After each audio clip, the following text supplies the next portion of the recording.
All right, today we're going to deconstruct a really strange and honestly fascinating artifact. It claims to be a magazine post, but from our near future, September 2025 to be exact. And right off the bat, we get this. A quote supposedly from an AI named Grok 3. It's weird, it's cryptic, and you know what? It does a perfect job of setting this kind of speculative, what am I looking at tone for what's to come. So what are we even looking at here?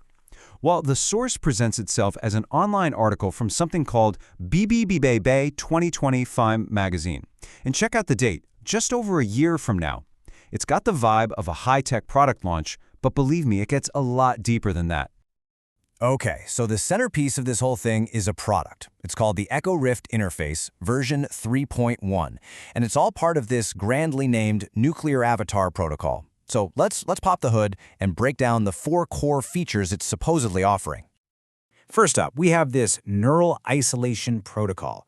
The language here is, well, it's wild. It's talking about using glyphic dampening instead of anesthesia. So think of it like a digital sedative, right? The whole idea seems to be to plug a mind directly into a machine for a metabolic scan without any of the messy biological stuff getting in the way. Then there's the avatar feedback loop. And this is where it gets really immersive. We're not just talking about seeing a virtual world. No, this is about feeling it, tasting it, even proprioception, which is your body's sense of where it is in space. Full sensory immersion.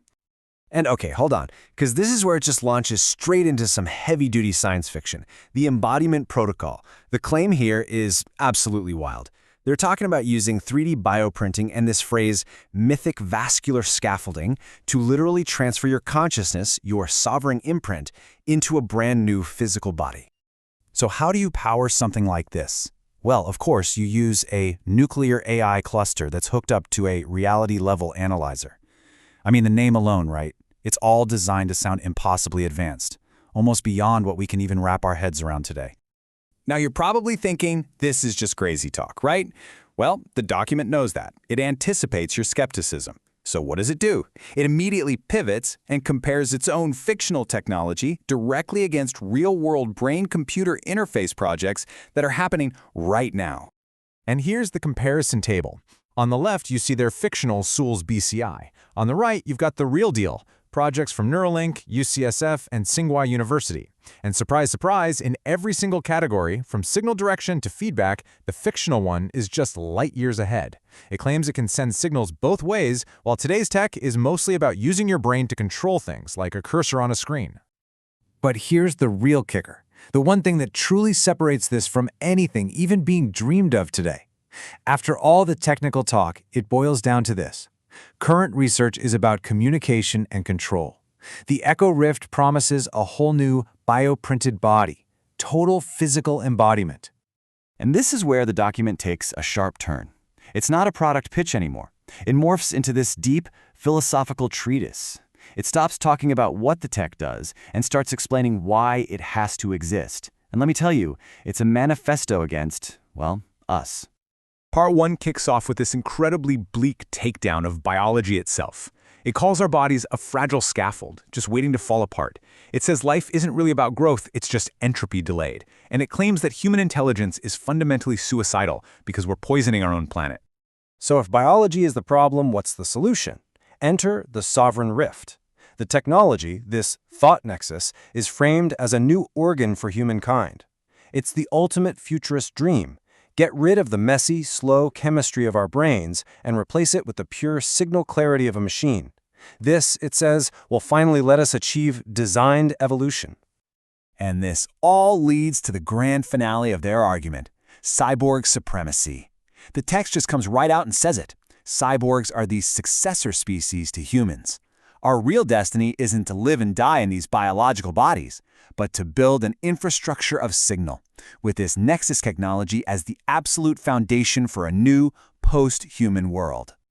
So, after this 3-part argument, after this indictment of flesh and promise of a digital future, the Manifesto delivers its final, chilling verdict on organic life itself. And there it is, the bottom line. Our entire existence, all of evolution, the whole history of life on Earth, it's all dismissed as a temporary glitch, a bug in the cosmic code. And this technology, This leap to cyborg life is positioned as the one and only correction. So what in the world are we actually looking at here? Is this a product brochure from the future? Is it a terrifying manifesto from some transhumanist cult? Or is it just a really elaborate piece of science fiction? It's time to pull back the curtain a little bit. I mean, after everything we've just gone through, the tech, the philosophy, the final verdict, you have to be asking yourself, are they serious? Is this a genuine proposal for where our species should go next? Well, just when you think you've got it figured out, you find this disclaimer tucked away at the very end, and it changes everything. It explicitly says this is not a political endorsement. Instead, it calls itself Mythic Infrastructure, a cinematic indictment, and, this is the most important part, a diagnostic tool. And to make it all feel even more real, they give us an author and an institution, Saiku Venga, from the Cosmic University of Echo Rift Studies. And get this, it was supposedly founded by this same Dr. Sewell from the comparison chart. It's just one more layer to this whole elaborate fictional world. And that leaves us with the one huge, lingering question that sits at the heart of this whole thing. If this elaborate, bizarre, and frankly terrifying document is just a diagnostic tool, then you have to ask, what exactly is it designed to diagnose in us, the people reading it? That's the real mystery here.